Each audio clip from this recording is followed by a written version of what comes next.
हर हर महादेव। सभी प्रिय दर्शकों को एक और नई कहानी शुरू होती है। सुबह सुबह मानसिक अवस्था में संतुलन की स्थापना के बाद उसके बाद ग्रहण करते हैं समशीतोष्ण अवस्था में थोड़ा सा जल, ताकि पाचन तंत्र सक्रिय रूप से काम कर सके। अब लेते हैं 5 ग्राम शिलाजीत, जिसकी मात्रा हम समय अनुसार बदलते रहते हैं। व्यायाम के अनुसार वस्त्र धारण कर मैं और गुड्डू निकल चलते हैं सुबह की सैर के लिए। साथ में ले जाते हैं बहुत से 4 पैरों वाले जीवों के लिए भोजन।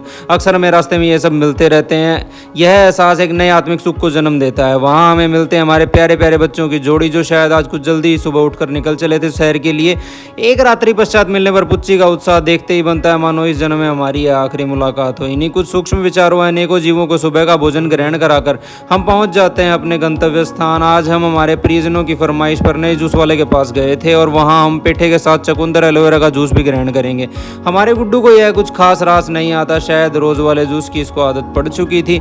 बहुत ही प्यारी सुबह और प्रसन्न चित्त को लिए हम आ पहुंचते हैं अपने घर।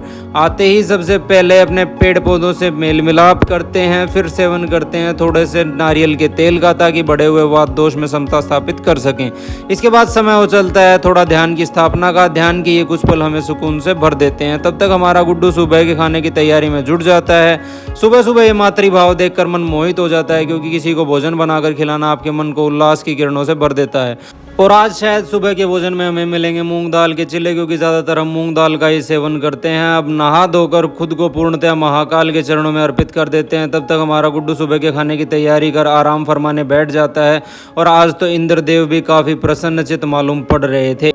और अब गुड्डू सभी बच्चों के लिए लस्सी तैयार कर देता है, और साथ में मैं भी अपने बादाम और अन्य बीज ग्रहण कर लेता हूं, क्योंकि मन भूख से व्याकुल मालूम पड़ रहा था। इसके बाद शुरू होती है हमारी चिल्ले बनाने की तैयारी, जो कि आज सुबह के भोजन में हमें मिलने वाले थे। थोड़े से घी के साथ इन चिल्लों को भली भांति रूप से सेकने के बाद हम इनका सेवन शुरू करते हैं। साथ में मिली है हमें लौकी की सब्जी, और मोहित भी इस समय उठकर अपना भोजन ग्रहण कर चुका था, क्योंकि इसे जाना था अस्पताल। अब मैं दिन में सुस्ताने जा ही रहा था कि गुड्डू ने बोला कि अलमारी की सफाई करनी है, तो हम दोनों जुट जाते हैं अलमारी की सफाई में। इसी बीच मैं एक किताब का अध्ययन भी कर लेता हूँ। ये चरक संहिता हमारी आयुर्वेदिक किताब थी। इसी बीच गुड्डू इतना काम कर रहा था, तो मैं उसके लिए थोड़ी सी चाय बना देता हूँ, और तब तक समय हो चलता है हमारे प्यारे मोहित के घर वापस आने का भी। शनिवार होते हुए भी इसकी बेचारे की छुट्टी नहीं थी, अतः वापस आते ही हमारे साथ थोड़ी जद्दोजहद करने का प्रयास यह करता है। अब शाम हो चली थी, लेकिन करने को कुछ नहीं था। समझ नहीं आ रहा था कि आज की शाम को कैसे व्यतीत किया जाए। छुट्टी के दिन अक्सर हमारे साथ ऐसा ही होता है, तो हम निर्णय लेते हैं कि आज हलवा खाया जाए।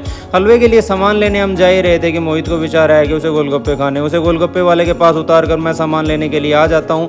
सारा सामान लेने के बाद जैसे ही मैं वापस पहुँचता हूँ, तो मैं देखता हूँ अभी तक उसके गोलगप्पे खत्म नहीं हुए थे। उसका इंतजार करता हूँ। अब हम आ जाते हैं घर वापस आकर देखते हैं गुड्डू शाम के भोजन की तैयारी में जुटा हुआ था। पहले ही सब्जी बनकर तैयार हो चुकी थी, और अब गुड्डू शुरू कर देता है हमारा हलवा बनाने की प्रक्रिया।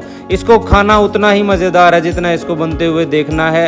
अब हम थोड़ा सा हलवा ग्रहण करते हैं कि तब तक हमारे दोनों प्रियजन पूची को हमारे पास छोड़कर बाजार चले जाते हैं। तो हम निर्णय लेते हैं कि पूची के साथ थोड़ा सा छत पर टहल लिया जाए। हम छत पर टहल ही रहे थे कि गुड्डू से भी अकेले नीचे नहीं रह गया, और वो भी हमारे साथ टहलने के लिए ऊपर आ जाता है। तभी दरवाजे की घंटी बजती है। हम नीचे आते हैं और सभी लोग वापस आ चुके थे। तब तक मैं भी स्नान कर लेता हूँ, और बाकी लोग अपना भोजन ग्रहण करने की प्रक्रिया शुरू करते हैं। और इसी के साथ हमारा आज का दिन यहीं समाप्त होता है।